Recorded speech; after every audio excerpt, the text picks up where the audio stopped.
Good afternoon and welcome back to Encyclopedia.Zone. My name is Don Jolly. I am a freelance writer whose work has appeared in Penthouse Magazine, the Los Angeles Review of Books, among others, and this is my YouTube channel. Today, we got a lot to talk about because Comic-Con International happened over the weekend out in San Diego. No fucking way would I ever go to San Diego Comic-Con. I read a comic about it, ironically. I read a special that Dark Horse Comics put out in the 90s called Godzilla vs. Hero Zero, and that took place at Comic-Con. Basically, the only thing I know about Comic-Con is that if you go there, your entire supporting cast is going to get killed by Godzilla, and your secret identity is going to be outed to your father. It happened to Hero Zero. I don't want it to happen to me, so I stay the fuck away from stuff like this. The only convention I ever go to is Godzilla Fest. It's the best convention in the world. Anyway, so Comic Con happened this weekend. There's a couple of different things to talk about it. I like comics. I like science fiction. I like genre movies, fantasy films. So there's a couple of things to talk about here. And the most interesting, I think, is the trailer for the Watchmen miniseries. But I think I'm going to do a separate video about that. The one that everybody seems to be talking about is over to the side here. No, there we go. Yeah. Uh, Natalie Portman is going to be taking up the mantle of Thor in Taika Waititi's new movie Thor: Love and Thunder. Am I interested in this? Absolutely not. I don't care. But I watch a lot of Comicsgate YouTube, and I'll tell you, they get a bad rep. But Comicsgate YouTube is a wonderful and very productive group of internet trolls, and I'll tell you why. So Comicsgate has been, sort of lambasted. Like in the popular imagination, it's just a group of sexist, racist pigs that want comic books to be as hateful and regressive and as sexist as they are, and they hate women superheroes. They hate black superheroes. Uh, and they want to return comics to this place of like scary, fucking Neanderthal brain white supremacy. I don't think that's actually what they are, although uh, guys like Doug Ernst or Comics Matter with your boy Zach, previously Diversity in Comics, Ethan Van Sciver, they do tell some blue jokes. They like to make fun of what's going on in the comic book industry, and they like to be outraged. Um, but I don't think that they are genuinely hateful nor motivated by hate, because the comic book industry has always been defined by tension between the writers and artists that actually make the saleable work and the publishers and corporations that control it. And Comicsgate is basically a version, an internet version of the same kind of thing that happened in the 1980s with the black and white revolution, where you had guys like Bob Burden and the Hernandez brothers and Kevin Eastman and Peter Laird, like printing their own cheap black and white comics and competing, in the case of Eastman and Laird, competing even on a financial level with the kind of brands and properties that were owned by companies like Marvel and DC, because they created the Teenage Mutant Ninja Turtles. It's independent creation. The 90s, you had stuff like the founding of Image Comics, where a bunch of artists from Marvel broke off on their own and created creator-owned uh, a creator-owned comics imprint, and there are some problems that followed off from that. But when you created a character for Image, still, when you create a character or a book for Image, the rights belong to you and not the company. And Comicsgate is basically a bunch of people that were frustrated with the state of the Marvel comics, or of the modern comics industry, specifically about how low sales were destroying the infrastructure of comic book stores, which low sales of specifically big mainstream comics like Marvel Comics, DC Comics, were basically like making it financially untenable for these stores to exist. And the stores are an important distribution pipeline for the independent books, at least in theory. I think like comic book stores have been on a decline for many years now. They've kind of become like pop culture merchandise head shops, like head shops with no drugs. That's kind of comic book stores now. So it kind of makes sense to me that they're going out of business.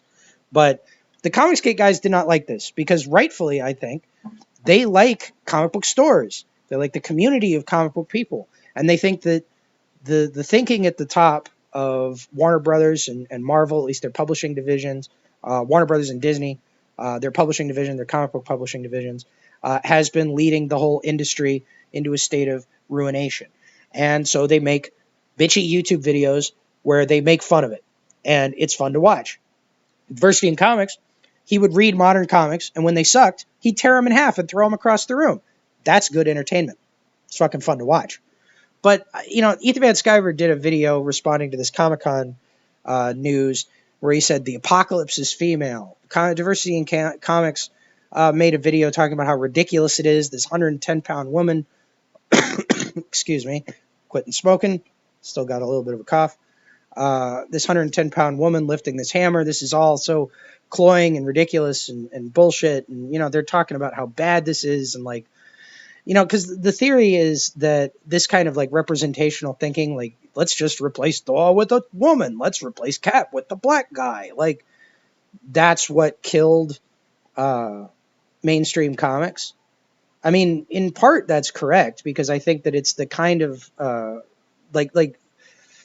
it's the dumb corporate decision making. The fact that, like, now these properties are owned by massive conglomerates that exploit them in a variety of mediums. The comic book wing of it is actually one of the least profitable ways that you can make money off the image of, like, Thor.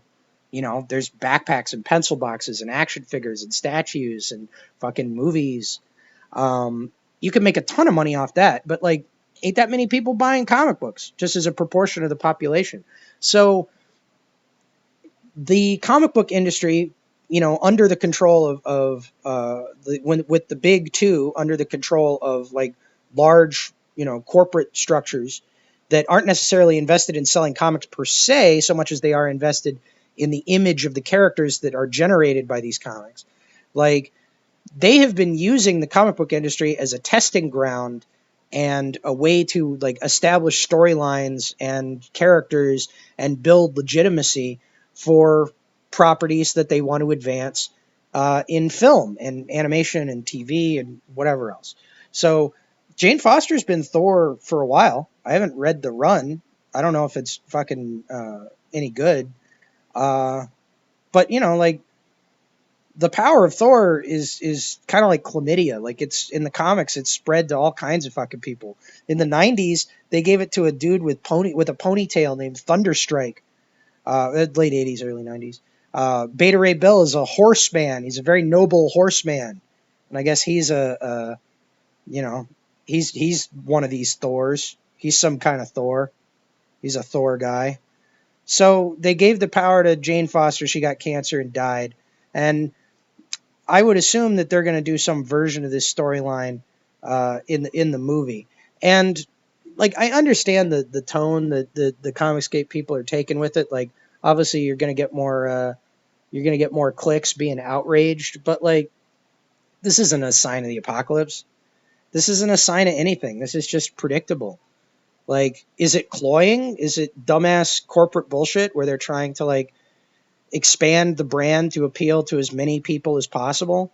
Like, yeah, absolutely. But that's what it always is. That's what it is when a male is the superhero. Like, they made a Spider-Man movie this year where poor little Peter Parker from Queens, excuse me, Peter Parker, who has to, like, work an after-school job in high school to pay for his aunt's medication, is flying around on a private jet. Like, these are not stories about characters anymore. They're stories about brands. And there's nothing apocalyptic about that, or at least, like, not apocalyptic in the sense that, like, there's some kind of big upset coming. It's like the upset has already happened. The characters are already divested of meaning. The whole thing is just a pointless money machine.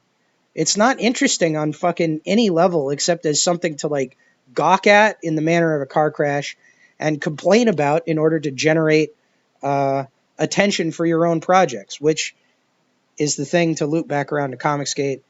The thing that makes Comicsgate good, all their fucking YouTube bitching aside, as much as I enjoy YouTube bitching, is that they make fucking comics. They put their money where their mouth is. They kickstart independent projects, creator-owned projects, and you know that's what we should all be doing. Don't fucking rest on your laurels and just complain about how shit sucks. Make something. That's the most like it's easy. It's easy to make something, and that's what a lot of the Comicsgate stuff is about.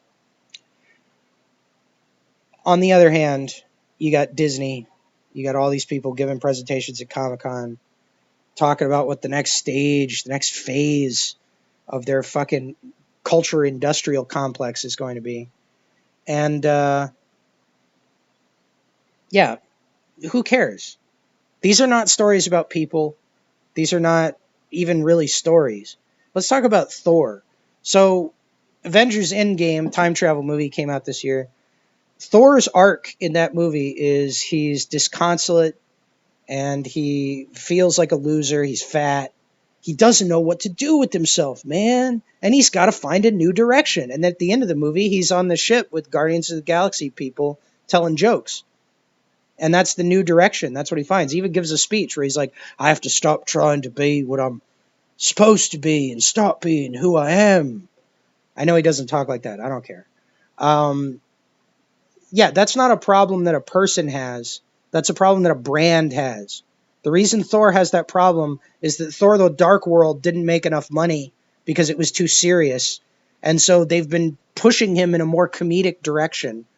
And so the storyline that he had in that fucking movie was basically the actor who plays Thor turning to the camera and saying, Oi, mate, I'm going to start being more comedic in the films because that makes more money.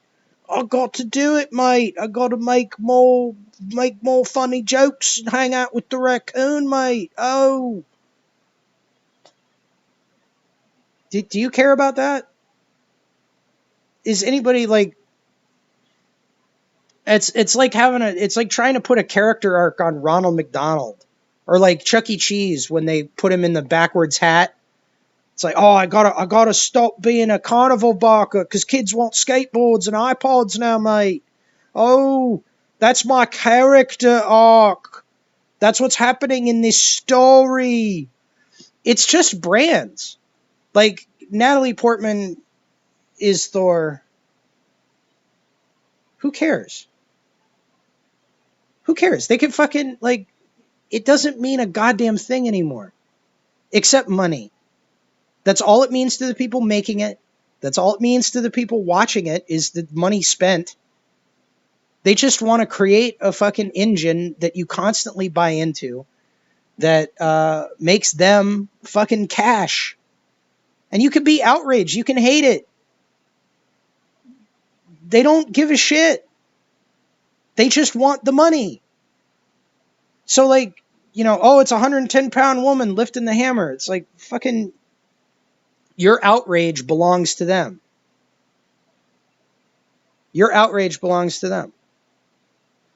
Like, isn't it much more exciting, to talk about what we're making rather than what they have destroyed?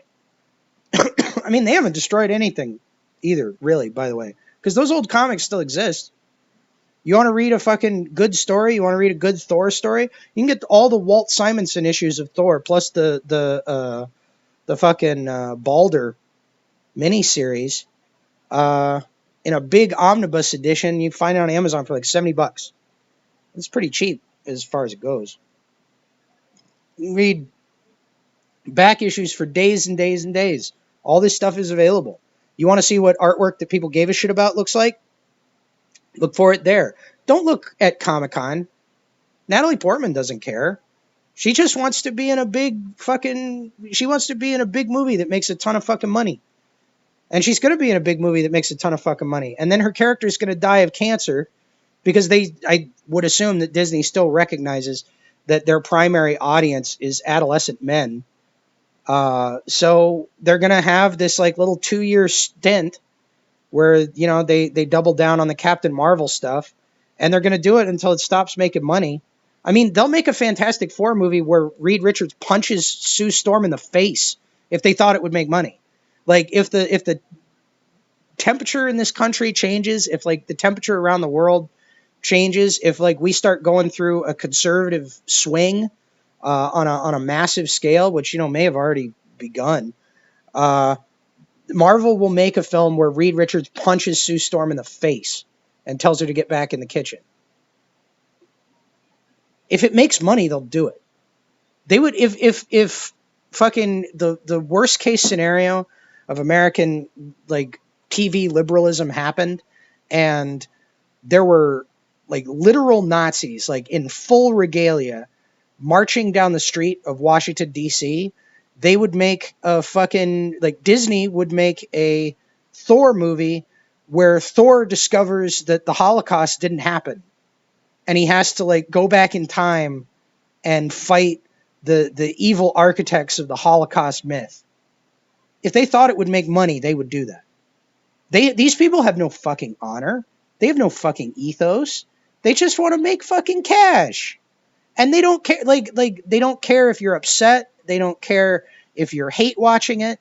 They don't care what you do as long as you consume it and you propagate their message. And I'm buying into that right now, talking about fucking Comic-Con news, but like you got to talk about something in order to like maintain your visibility in the world these days. You have to be constantly talking about something, and this is one of the available topics that is not an Illuminati pedophile rape island, which I would like to talk about as little as possible. I mean, we live in a world where Newsweek magazine has published a story about pedophile rape islands. Jeffrey Epstein's pedophile rape island. Rape island. Like, you got to take your fun where you can get it. So, I mean, I guess if it's fun for you to just fucking hate on Natalie Portman playing Thor, gather ye flowers while you may. Everybody have a good day there.